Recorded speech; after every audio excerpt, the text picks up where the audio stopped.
행운사용법, 김민기, 조우석 지음, 하버드 MPA와 듀크 MBA의 행운 실험 보고서. 행운은 과학이다.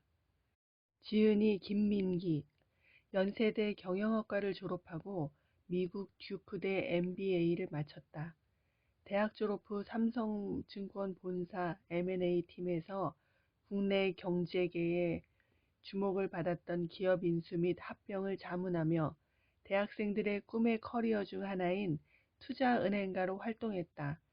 그렇게 승승장구하던 와중 문득 투자은행가로서의 삶이 정말로 꿈꿔왔던 삶인지 스스로에게 질문하게 되었다. 왜 성공을 향해 나아가고 있는데 점점 불행해지는 걸까? 하는 고민이 머릿속을 떠나지 않아 철저하게 행복한 삶에 대해 고민하기 시작했다. NC소프트의 CEO 직속 재무전략팀에 합류해 새로운 길을 걷던 중 사회적 기업 굿윌 인더스트리스를 알게 되고 사회적 기업가 정신에 매료돼 조우석 저자와 함께 굿윌 인더스트리스 한국 본사 설립을 추진했다. 그 후 사회적 기업 분야를 보다 체계적으로 배우고 경험하기 위해 다소 늦은 나이에 유학을 결심. 사회적 기업 분야의 리더를 적극 지원하는 듀크대 MBA를 졸업하고 2010년 세계 최고의 사회적 기업가 투자 기관인 아쇼카에서 일하게 되었다. 현재 워싱턴 DC에 위치한 아쇼카 본부에서 한국인 최초의 디렉터로 전 세계 30개국을 관리하는 글로벌 벤처 투자 부서의 전략 및 재무를 담당하고 있다. 지은 책으로 행운의 고물토끼, 엄마 투자가가 있다.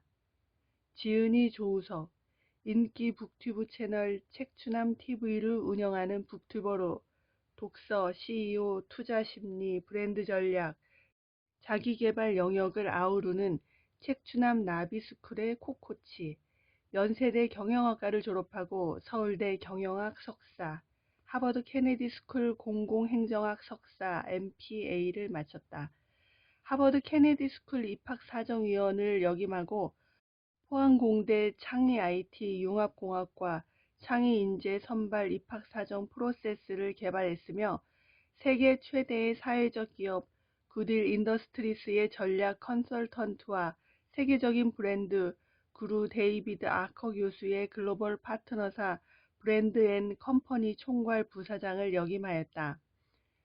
서울대 SAM 청소년 멘토링 프로그램 선임 자문위원, 국회 청소년 인성 캠프 자문위원, 대통령 직속 중소특위 청소년 기업가 정신 교육 비즈쿨 프로그램 연구원, 대학생 멘토링 프로그램 삶의 스승운동 기획자, 세바시 청소년 캠프 강연자, 국제학교 최고 전략 책임자 및 헤드칼리지 카운셀러 등 다양한 교육 영역에서 활동해왔다. LG전자, CJ, GS칼텍스, SK네트워크, 신라호텔, SPC, 한국뉴욕주립대학 총장단 브랜드 컨설팅 및 기업교육에 참여하였다. 지은 책으로 엄마 투자가, 꿈을 이루는 6일간의 수업, 행운의 고물토끼, 케인풀 싱킹 등이 있으며 위대한 코치 존 우든의 인생 코칭을 우리말로 옮겼다. 프롤로그 읽어드리겠습니다. 두 친구 이야기. 오랜만에 친구들과 모인 자리. 예전 일들을 추억하며 한참 떠들고 나면 마지막에 항상 나오는 이야기가 있다. 힘들어서 못 살겠다. 왜 난 이렇게 되는 일이 없는 걸까? 물론 나도 그렇게 생각하는 사람 중 하나였다.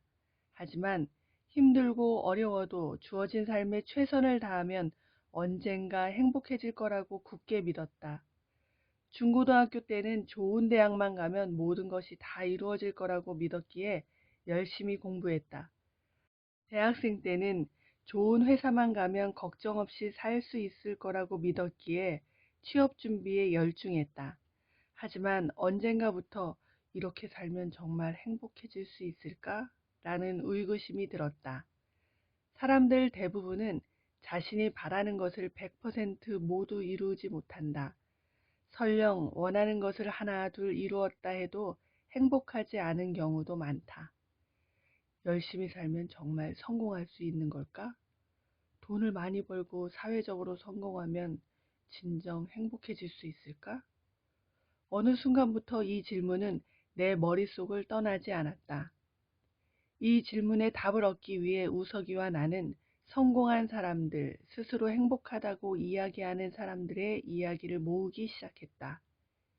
워렌 버핏, 빌 게이츠, 사이토 히토리, 유일한 박사 같은 각계각층의 유명 인사들에 관한 이야기를 읽었다. 정말 놀라운 점은 동서고금을 막론하고 이들 모두가 같은 이야기를 한다는 것이었다. 나는 무언가 실마리를 잡은 느낌이었다. 모두를 행복하게 해줄 수 있는 지혜를 찾고 이해하기 위해 우석이와 나는 오랜 시간 많은 이야기를 나누었다. 책을 통해 여러 위인들의 생각을 접하고 많은 사람들을 만나 생각을 나누고 그 교훈을 삶에 적용하면서 행운을 부르는 원리를 하나하나 찾아 나갔다. 그렇다고 우리가 이 세상을 움직이는 모든 원리를 알아낼 수 있었던 것은 아니다. 하지만 분명한 것은 우리가 찾아낸 원리를 삶에 하나 둘 적용해 나가면서 우리의 삶이 바뀌었다는 사실이다. 논리적으로 설명할 수 없는 행운이 우리에게 찾아왔다. 나와 가장 가까운 아내도 그것을 보고 놀라워하며 함께 기뻐해 주었다. 이런 변화들을 지켜본 부모님, 친구들, 그리고 주변 사람들도 신기해했다. 넌 원래 운 좋은 놈이잖아 라면서 단순하게 치부하는 사람들도 있었다. 물론 나도 생각했던 것처럼 일이 잘 안 풀릴 때가 많다. 그럴 때면 스트레스도 받고 미래에 대한 걱정도 한다. 하지만 작은 어려움들에도 불구하고 큰일은 언제나 잘 풀려나갔다. 결국엔 잘 될 거라는 믿음이 있었기 때문이다. 지금 누군가 내게 행복하냐고 묻는다면 자신 있게 행복합니다 라고 말할 수 있다. 너는 운이 좋은 사람이냐 라고 묻는다면 자신 있게 예, 저는 운이 좋은 사람입니다. 그리고 저는 점점 더 운이 좋아질 거라 믿습니다. 라고 기쁘게 이야기할 수 있다. 나는 아직 인생의 경험이 많지도 않고 사람들이 모두 부러워할 만한 큰 성공을 거둔 것도 아니다. 그리고 내가 지금까지 깨친 행운의 원리들을 온몸으로 모두 체화하지도 못했다. 또한 모든 사람이 내가 경험한 지혜를 통해 운 좋은 사람이 될 거라고 생각하지도 않는다. 하지만 어딘가에서 내가 했던 고민과 똑같은 고민을 하며 하루하루를 힘겹게 살아가는 누군가에게 이 책이 행복한 인생을 살아갈 수 있는 작은 계기가 되어준다면 그리하여 그 누군가가 행복한 미소를 지으며 자신의 행복을 다른 사람에게 나눠주는 모습을 상상하면 그것만으로도 감사하고 행복하다. 이 책을 통해 세상에 조금 더 행복한 사람이 많아지고 누구나 행운을 부르는 법칙들을 적용해서 삶을 더 풍요롭게 만들 수 있기를 간절히 바란다. 김민기. 입시지옥, 취업전쟁, 안정된 직장, 성공과 출세, 편안하고 안락한 삶을 위한 경쟁, 경쟁, 경쟁.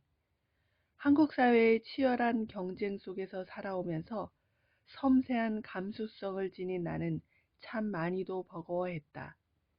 인생에는 잘 먹고 잘 사는 것 이상의 더 중요한 것이 있을 것 같은데 단지 남들이 하니까 엄마 친구의 아들 딸들이 하니까 나도 그 길을 따라갔다. 좋은 대학만 가면 인생의 답을 찾을 수 있을 거라는 주위 어른들의 말을 믿고 힘겨운 학창시절과 재수생활을 거쳐 소위 말하는 명문대학에 입학했다. 하지만 그곳에서도 진정한 마음의 안식과 행복은 찾을 수 없었다. 그리고 그 허무함을 달랠 길이 없어 참으로 오래 헤맸다. 수많은 책들, 리더십과 성공학 관련 프로그램들, 상담 프로그램, 영성 수련, 학습 조직 운영 등 어느 날 책장에 꽂힌 책들을 보니 3,000권이 넘었다. 책이라면 만화든 소설이든 가리지 않고 읽던 내가 어릴 때부터 읽었던 책들을 모두 세어보면 10,000권을 헤아린다. 유명인들의 강연 테이프만도 수백 개에 달했다. 그렇게 많이 읽고 듣고 경험하고 헤맸건만 나의 공허함은 채워지지 않았다. 결국 세계 최고의 리더십 학교라는 하버드 케네디 스쿨에서 공부하면서 뒤늦게 깨닫게 된 것은 좋은 대학에 가면 성공하고 출세하고 행복할 것이라는 대한민국 성공 공식의 허무함이었다. 남들이 최고로 여기는 하버드조차 내가 찾던 진정한 내적 행복을 보장해주지는 못했던 것이다. 뉴욕 최장기 베스트셀러 중 하나인 아직도 가야 할 길의 저자이자 정신의학자인 스코펙 박사는 수백만 사람들이 필사적으로 그리고 쓸데없이 비현실적인 거짓말에 자신의 실제 삶을 일치시키기 위해 엄청난 힘과 자신의 인생을 낭비합니다. 라고 말했다. 결국 나는 사람들이 이상한 믿음들에 세뇌되어 평생 살아간다는 이 사실을 뒤늦게 하지만 뼈저리게 깨닫게 되었다. 우리는 흔히 성공은 천부적 재능과 피땀 어린 노력의 결실이라고 믿는다. 성공하고 행복해지려면 많은 고통과 어려움을 참고 견뎌야만 한다는 거짓 성공 신화들이 넘쳐난다. 하지만 세상을 잘 들여다보자. 뛰어난 재능이 있어도 성공하지 못하는 경우가 있고 최선의 노력을 쏟아부어도 결과가 실망스러운 경우도 많으며 고생만 하고 아무 대가도 얻지 못하는 경우도 허다하다. 성공과 행복에 대한 이런 오해와 편견은 개개인이 가진 잠재적 가능성을 최대한 활용해 행복하고 풍요로운 삶을 살아가는 데 오히려 방해가 된다. 성공에 이르는 조건이 천부적인 재능도 아니요, 끊임없는 노력도 아니요, 괴롭고 힘든 과정을 거쳐야 하는 것도 아니라면 도대체 어떤 것일까? 나는 친구 민기와 함께 행복과 성공은 어디에서 오는가 라는 질문에 대한 답을 찾기 위해 꾸준히 노력해왔다. 그 과정을 통해 무의식에 대해 20년이 넘는 독서를 통해 깨달은 원리들과 실천 사항들 중 실용적인 내용들을 모아 이 책에 정리했다. 우리의 행운 이론은 연구실 안에서만 완성된 상아탑 이론이 아니다. 우리는 삶이라는 현실을 실험 대상으로 삼아 우리의 이론들을 실제 삶에서 실험하고 적용하고 다듬어 왔다. 경영학을 전공한 우리에겐 무엇보다도 실제 삶에 적용할 수 있는 실용성이 중요했기 때문이다. 그러나 한 가지 먼저 고백할 것이 있다. 그동안 우리가 계획한 일들이 모두 성공한 것은 아니라는 사실이다. 우리는 실패도 많이 했다. 완벽한 사람들이 아니기 때문이다. 하지만 우리의 강점이라면 결코 실패에 머물러 있지 않았다는 것이다. 우리는 모든 것을 행운 실험이라고 생각하며 한 걸음 한 걸음 나아갔다. 여러 번 시행착오를 겪으면서 한 단계 한 단계 행운 실험 보고서를 작성해 나갔다. 아마 우리의 실패담을 책으로 엮으면 수십 권의 시리즈가 될 것이다. 그 시리즈의 제목은 브루나들의 7만 가지 습관쯤 되지 않을까? 여러분은 아마 경험에서 배우는 것은 지혜로운 일이다라는 말을 들어보았을 것이다. 그러나 다른 사람의 경험을 통해 배우는 것은 더욱 지혜로운 일이다. 그것은 시간과 비용을 아껴줄 뿐만 아니라 본인이 직접 겪어야 할 고통을 줄일 수 있기 때문이다. 직접 체험을 통해 모든 것을 배우기에는 우리에게 주어진 시간이 너무 짧다. 따라서 다른 사람이 어렵게 배운 교훈에 귀 기울이고 이를 지혜롭게 활용할 수 있다면 많은 시간과 에너지를 절약할 수 있을 것이다. 또 인생의 지혜와 교훈을 꼭 쓰라린 경험을 통해서 배우라는 법도 없다. 지혜의 핵심만 이해할 수 있으면 된다. 바로 이것이 우리 책의 목적이다. 우리가 시행착오를 통해 배우고 깨친 행운의 지혜들이 여러분의 삶에 찾아오는 아픔과 시행착오를 줄이는데 조금이나마 도움이 될 수 있다면 우리는 그것만으로도 감사하고 행복할 것이다. 마지막으로 꼭 부탁하고 싶은 것이 하나 있다. 이 책을 읽을 때 눈에 쌍심지를 켜고 성공하기 위한 필살의 각오를 다지는 심정으로 읽지 않았으면 좋겠다. 좋은 내용은 반드시 밑줄 긋고 암기해야 할 것만 같은 압박감 없이 그냥 마음 편하게 화장실에서 자주 읽게 되는 책, 억지로 읽기보다는 슬슬 읽어보는 책, 하지만 읽다 보면 어느새 아하 하고 작은 깨달음을 얻을 수 있는 책, 그래서 소박하게 피어오르는 행복감을 느낄 수 있는 책이었으면 좋겠다. 행운의 비결은 거창한 데 있지 않다. 작은 지혜들을 마음 깊이 깨닫고 그것을 꾸준히 삶에 적용하는 능력, 그것에 달려 있다. 여러분에게 행운이 함께하기를. 조우석. 차례를 살펴보겠습니다. 제1장은 행운, 그들에게는 우연이 아니었다. 제2장, 행운의 법칙 1단계, 행운을 창조하는 무의식의 법칙. 제3장, 행운의 법칙 2단계, 행운을 부르는 마법의 주문. 제4장, 행운의 법칙 3단계, 노력 없이 반복하라. 제5장, 행운의 법칙 4단계, 감정, 행운의 비밀 코드. 제6장, 행운의 법칙 5단계, Let it be, 행운이 찾아올 것이다. 제7장, 행운의 법칙 6단계, 행운의 비타민, 감사와 용서. 제8장, 행운의 법칙 7단계, 행운이 주는 선물, 나눔과 축복. 이렇게 구성되어 있습니다. 에필로그 읽어드리겠습니다. 꿈을 찾아 떠나다. 많은 분들이 교통사고 이후 어떻게 그 어려움을 극복했는지 많이 궁금해 하십니다. 앞에서 말씀드렸던 것처럼 저는 교통사고 이후 많이 힘들었습니다. 특히 다시 걷지 못할 것 같은 두려움은 정말 극복하기 어려웠으니까요.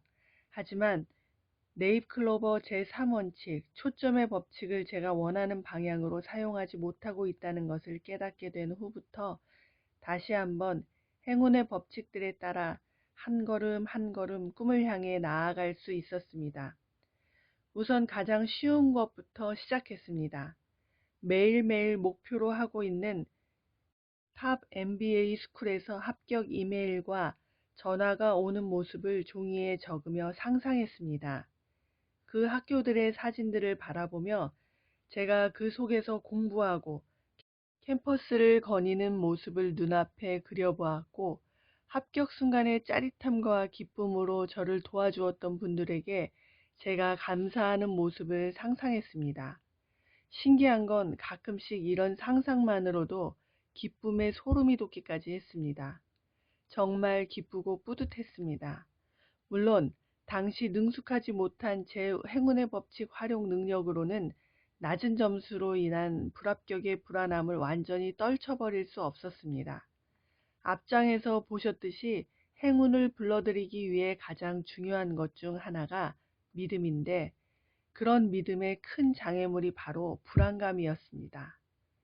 저는 이 불안감을 떨쳐버리기 위해 무언가를 하지 않으면 안 된다는 것을 느끼고 있었습니다. 그러다가 문득 떠오른 생각이 있었습니다. 낮은 점수로 누군가가 합격을 했다면 나도 가능하지 않을까? 저는 그때부터 저와 유사한 점수로 탑스쿨에 들어간 사람들이 얼마나 있을까 인터넷을 뒤지기 시작했습니다. 사실 지금 생각하면 찾아본 결과는 매우 부정적이었습니다. 지난 3년 동안 그런 점수로 합격한 사람이 채 5명도 안 되었으니까요. 하지만 이 5명이 안 되는 사람들은 저의 작은 희망이 되어 주었습니다. 누군가는 합격했구나. 그렇다면 나도 할 수 있다. 작은 희망으로 제 믿음을 다시 세울 수 있었습니다. 그 다음으로 저는 제가 바꿀 수 없는 것보다는 제가 바꿀 수 있는 것에 집중하기 시작했습니다. 결과는 행운의 법칙에 맡기고 네잎클로버 제4법칙, 인과의 법칙에 위배되지 않도록 제가 할 수 있는 일을 찾아서 하기로 했습니다. 즉, 점수 이외에 제가 할 수 있는 다른 어떤 것들이 있는지 파악했습니다.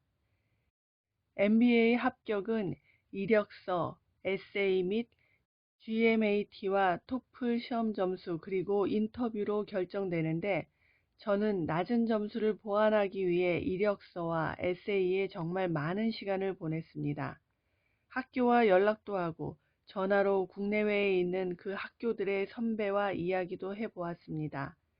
제가 비록 아파서 누워 있지만, 비록 목표 점수를 받지 못한 것 때문에 좌절하기도 했지만, 당시 저는 MBA 준비를 위해 누워서 할 수 있는 모든 일을 다 했습니다. 제 삶의 변화와 목표, 철학을 녹여내고 어떤 학교가 나와 가장 잘 맞는지 알아보는 그 MBA 준비 과정을 9일 일과 동시에 병행하느라 잠도 많이 자지 못했습니다. 그래도 9일 일도 MBA 준비도 참 즐겁게 했습니다.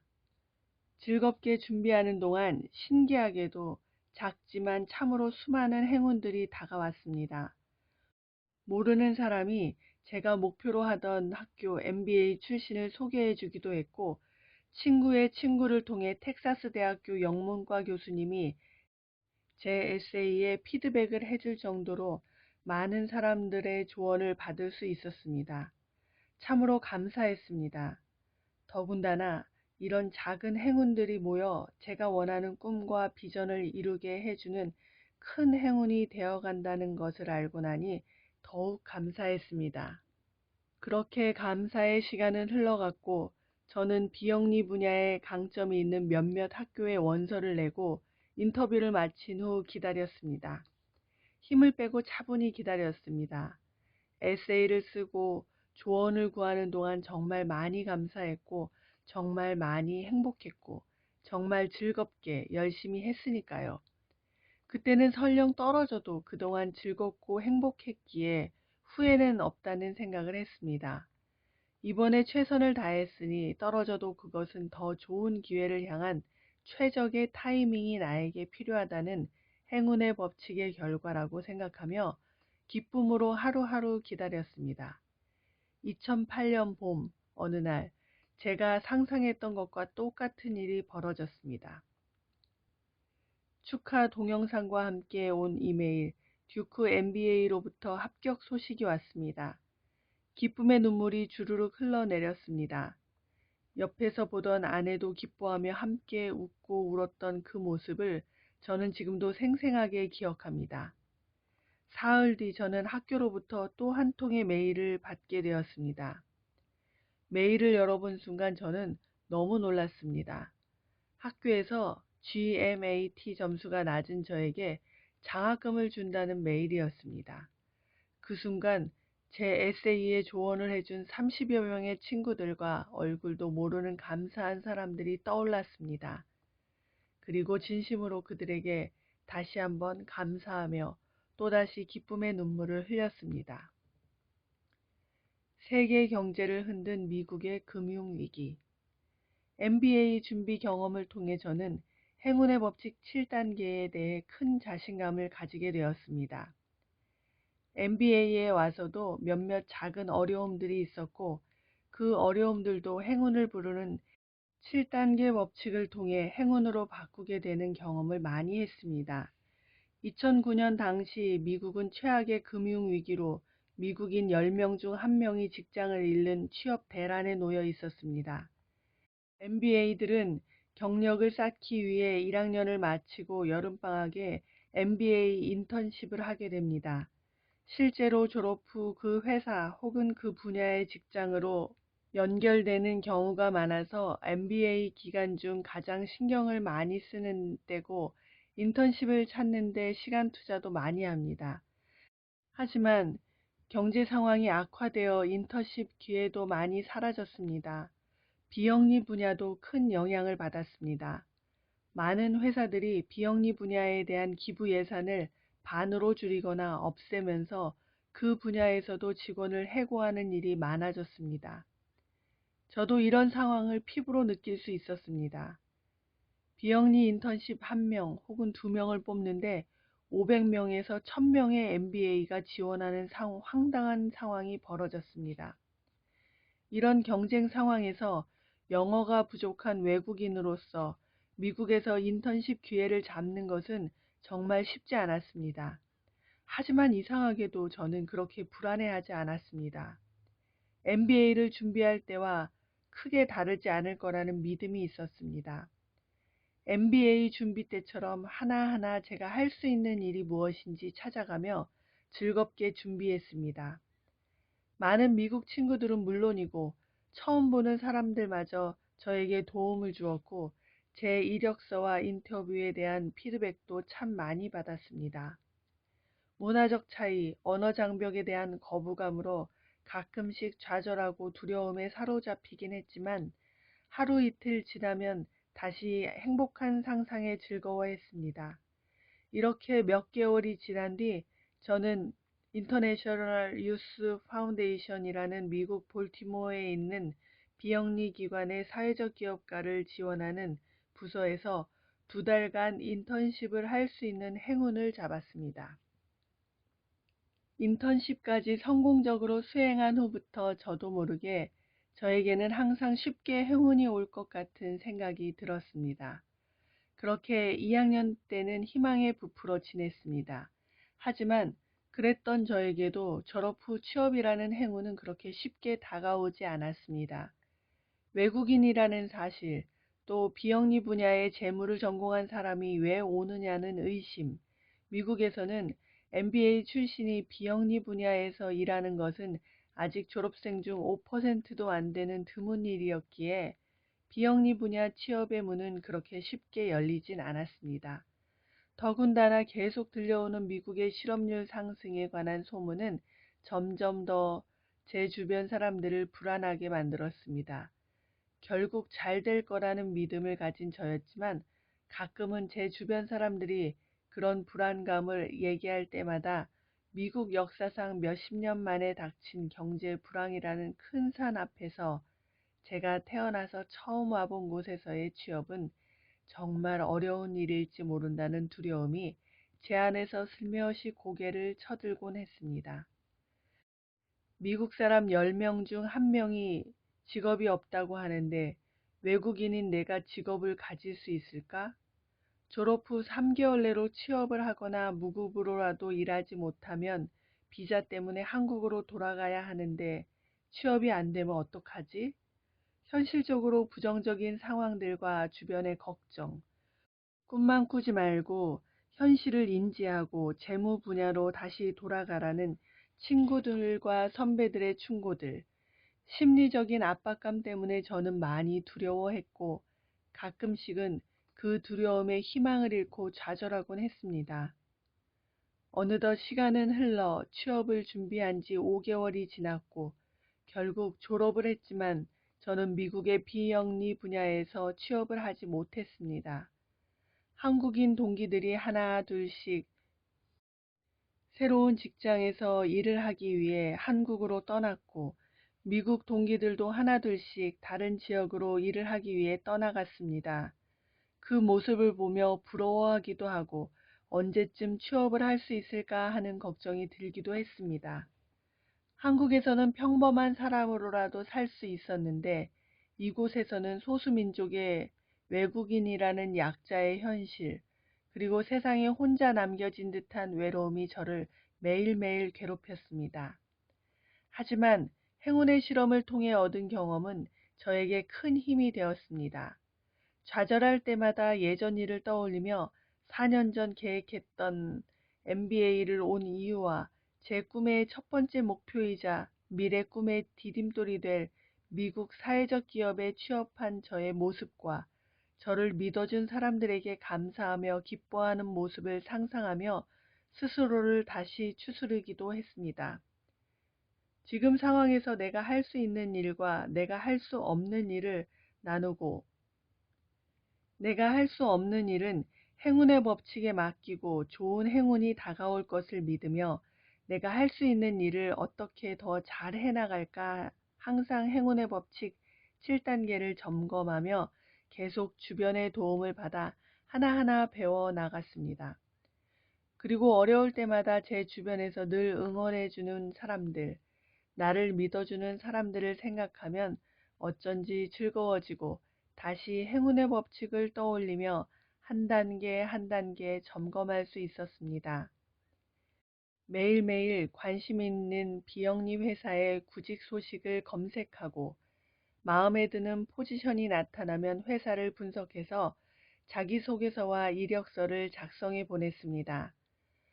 한 번도 본 적 없는 관련 분야에 있는 미국 사람들이지만 이메일도 보내고 전화통화도 요청하며 계속 정보도 얻고 다른 사람 소개를 부탁하며 계속 비영리 분야에서의 네트워크도 넓혀갔습니다.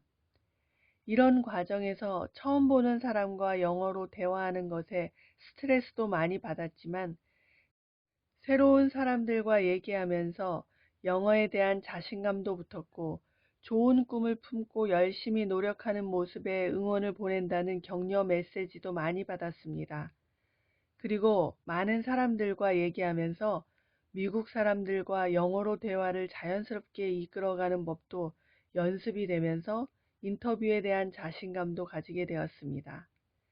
취업을 준비하는 과정이 결코 쉬웠다고는 얘기할 수 없지만 그래도 힘든 와중에 느꼈던 작은 행복들로 인해 예전보다 더욱 행복할 수 있었습니다. 처음 통화한 미국인에게 영어를 참 잘한다는 칭찬을 듣고 내 부족한 영어 실력을 높이는데 많은 도움을 주었던 미국 MBA 동기들에게 감사의 이메일을 보내 기쁨을 나누기도 했고 친구의 소개로 만난 사람이 얘기를 나누다가 제 경력이 참 특이하고 열정이 많이 느껴진다며 이력서를 보내달라고 요청했던 적도 있습니다.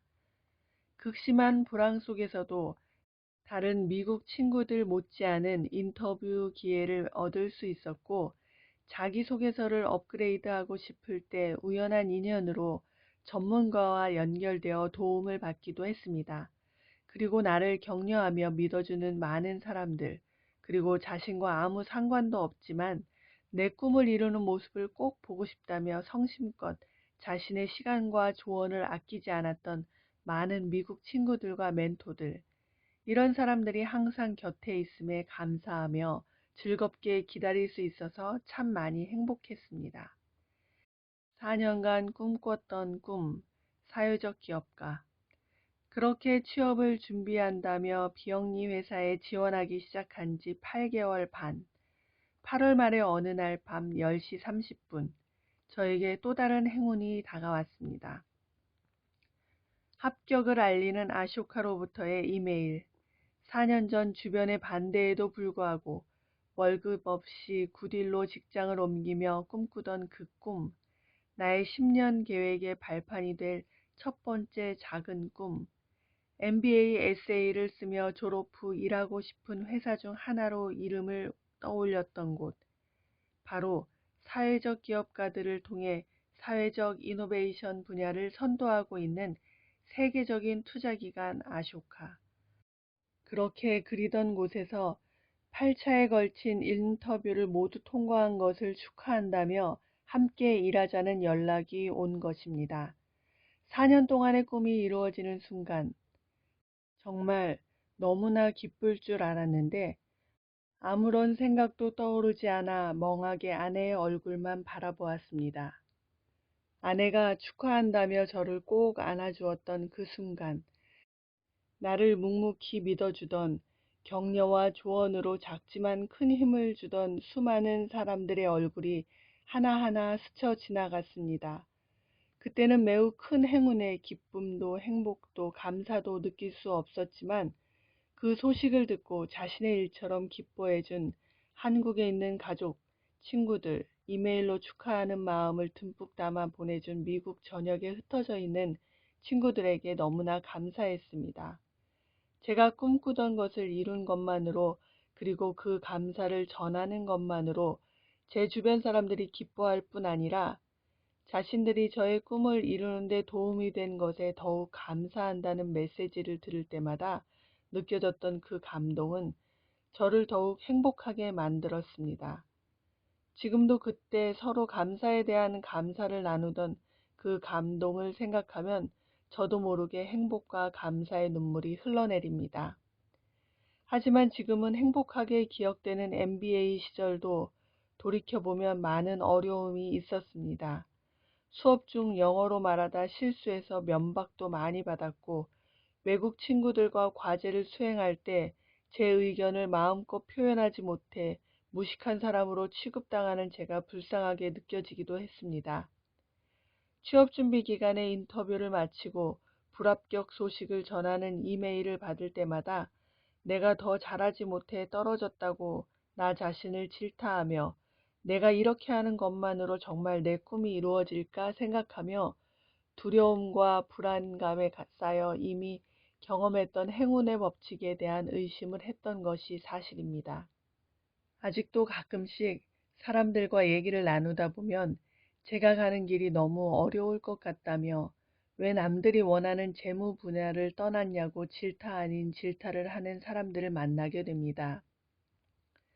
학교에서 대출을 받아 MBA를 졸업했는데 월급이 적은 비영리 단체에서 일하는 것이 억울하지 않냐고 묻는 친구들도 있습니다. 이렇듯 여전히 저에게도 매일매일 도전과 힘든 일이 다가오고 있고 그런 힘든 일로 인해 괴로워하며 한숨을 쉴 때도 있습니다. 하지만 유학 준비, MBA 재학 중 영어 및 문화 장벽에 대한 도전, 인턴십 및 졸업 후 구직 과정 등 제 인생을 통한 행운 실험 덕분에 지금의 저에게는 예전과는 달라진 한 가지 믿음이 있습니다. 항상 행복할 수는 없겠지만 행운의 법칙을 따라 살게 되면 우리의 인생은 점점 더 행복해질 수 있다는 것입니다. 행복해진다고 해서 힘든 일이 없어지지 않지만 힘든 일이 다가와도 그런 일들이 점점 줄어간다는 것을 알게 되었습니다. 그리고 행운이 무조건 많이 그리고 빨리 오는 것보다 제가 행운을 받아들일 준비가 되었을 때 저에게 다가오는 적절한 행운만이 제 인생을 행복하게 만드는 진정한 행운이라는 것도 깨닫게 되었습니다. 또한 모든 것이 계획대로 이루어지지 않을 수도 있지만 이루어진 작은 것들에 감사하고 계속 시도한다면 점점 더 이룰 수 있는 것이 많아지며 제가 계획했던 것보다 저를 더욱 행복하게 만드는 그 무언가가 저에게 주어진다는 것도 알게 되었습니다. 글을 쓰고 있는 지금도 제 왼쪽 다리가 계속 저려오는 것을 느낍니다. 지금도 가끔씩 허리가 아파 허리 보호대를 차고 회사에 출근합니다. 아직 마음껏 뛰지도 못하고 무거운 짐을 옮길 수도 없습니다. 하지만 시간이 갈수록 고통도 줄어들고 다리 저림도 익숙해지고 있습니다. 무엇보다도 이제는 다른 사람들처럼 마음껏 걸어 다닐 수 있음에 그리고 7년 전 불가능해 보이던 꿈을 꾸고 불가능해 보이던 계획을 세웠던 제가 꿈에 그리던 사회적 기업가가 되어 지금까지 아쇼카에서 행복한 꿈을 꾸며 일할 수 있음에 너무 감사하고 있습니다. 앞으로 제 인생의 모든 일이 순조롭고 고통 없이 이루어질 거라고는 생각하지 않습니다. 하지만 행복한 꿈을 머금고 그 상상에 즐거워하며 살아간다면 행운을 만들게 될 것이고 어느새 그 꿈이 행복한 현실이 되어 다가온다는 것을 지금은 믿게 되었습니다. 두 친구의 멈추지 않는 꿈.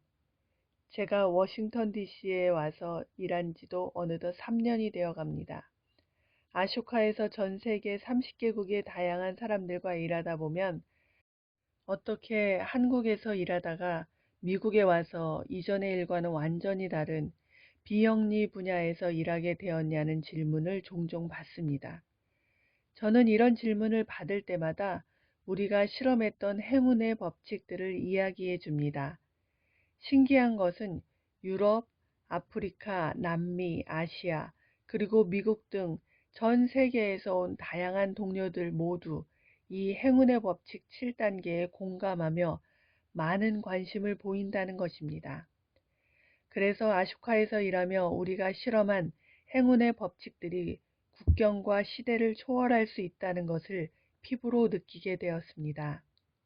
특히 제가 한국에서 이 책의 어린이 및 청소년 버전인 행운의 고물토끼라는 책을 출판했다는 이야기를 듣고 동료들이 자신들도 읽고 싶다며 언제 영어로 책이 출간되냐고 많이 물어옵니다. 그중 한국어를 잘하는 중국인 동료는 그 책을 읽은 후 적극적으로 행운의 법칙 메신저가 되고 싶다며 벌써 중국에 있는 자신의 지인들에게 이 법칙들을 전하기 시작했다고 합니다.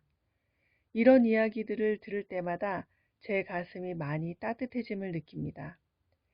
작가 테네시 윌리엄스는 나는 행운아라고 믿는 것, 그게 바로 행운이다 라고 얘기했습니다.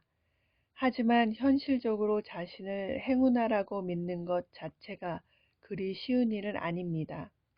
그래서 행복한 성공을 위해서는 이 책에서 얘기하는 행운의 법칙 7단계를 익히는 것이 필요한 것입니다.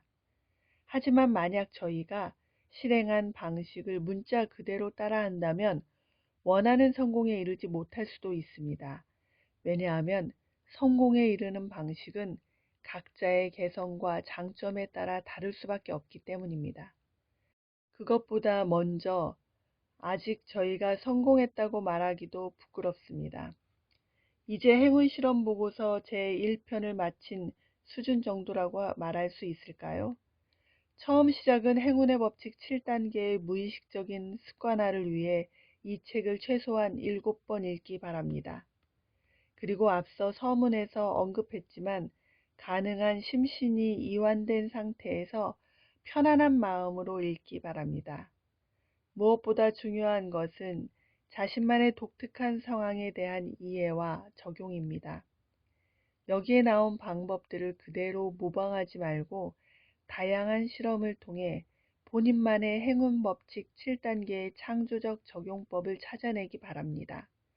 그리고 가능하면 함께 자신의 인생의 행운의 법칙 7단계를 적용할 수 있는 모임을 만들기 권합니다. 왜냐하면 삶의 방식을 바꾸는 것이 결코 쉬운 일은 아니기 때문입니다. 저희도 서로 행운의 법칙을 이야기하고 격려해주지 않았다면 쉽게 저희 인생의 행운의 법칙을 적용할 수 없었을 것입니다. 행운의 법칙을 지속적으로 실천하기 위해 이 책을 단계별로 함께 읽으며 서로 격려해 줄 수 있는 친구 및 가족 등 함께 할 수 있는 사람들을 찾아 행운 모임을 만드세요. 자신이 나태해져도 다시 제자리로 돌려줄 수 있는 행운 시스템을 만든다면 큰 도움이 되기 때문입니다.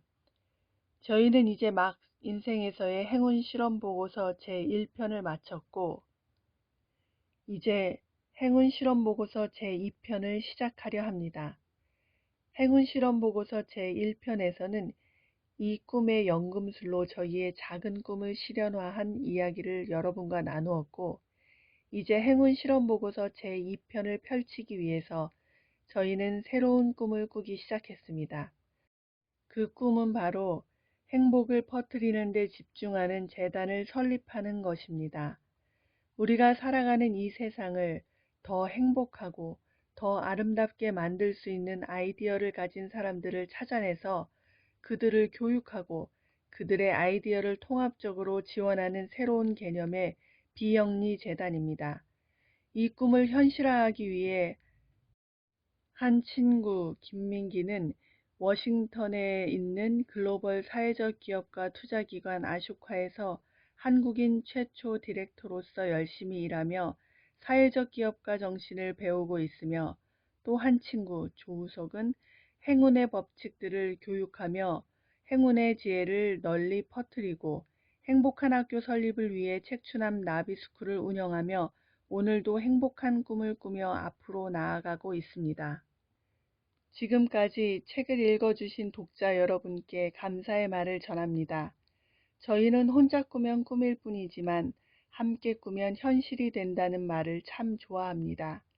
지금 이 책을 읽고 있는 독자 여러분들을 통해 지금보다 많은 사람들이 행운의 법칙을 익히고 더 행복한 세상을 함께 꿈꾸었으면 좋겠습니다.